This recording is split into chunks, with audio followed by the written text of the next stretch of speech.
இருக்கிற பாதை நரகத்துக்குரியதுன்னு சொன்னா அவனை ஒருத்தன் பின்பற்ற அவன் எங்க போவான்? நரகத்திற்கு தான் செல்வான்.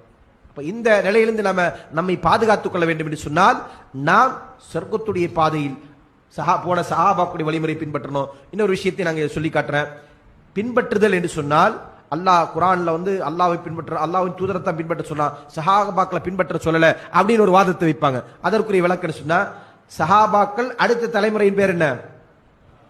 தாபீன்கள். அப்படின்னு என்ன அர்த்தம்? பின்பற்றியவர்கள். அது வழிகேடா?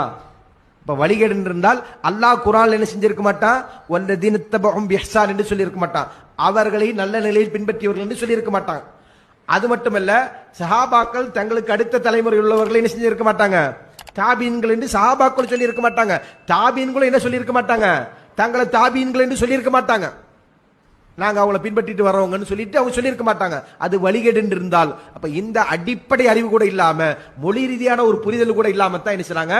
இந்த சஹாபாக்களை பின்பற்றுதல் என்பது வழிகேடு என்று இவர்கள் பிரச்சாரம் செய்து கொண்டிருக்கிறார்கள். சஹாபாக்களை பின்பற்றுறது வழிகேடு என்று சொல்லக்கூடியவன் சஹாபாக்களை நரகவாசியாக சித்தரிக்கிறான். அல்லாஹ் பாதுகாக்க வேண்டும். அப்படிப்பட்ட ஒரு பெரும் குழப்பத்தை தான் என்ன செய்றாங்க? அவங்க மக்களுக்கு மத்தியில் செய்யறாங்க. அப்ப அவங்களுடைய பேச்சை நாம் என்ன செய்ய வேண்டியதில்லை, காது கொடுக்க தேவையில்லை. அது முழுக்க முழுக்க வழிகேடு. இன்னும் சொல்ல போனால் நாம் உறுதியான முறையில் சொர்க்கம் உறுதி என்று உறுதியளிக்கப்பட்டிருக்கின்ற சஹாபாக்குடைய வழியில் பயணித்தோமையானால் அல்லாஹ் நமக்கு சொல்லிக்காட்டியதை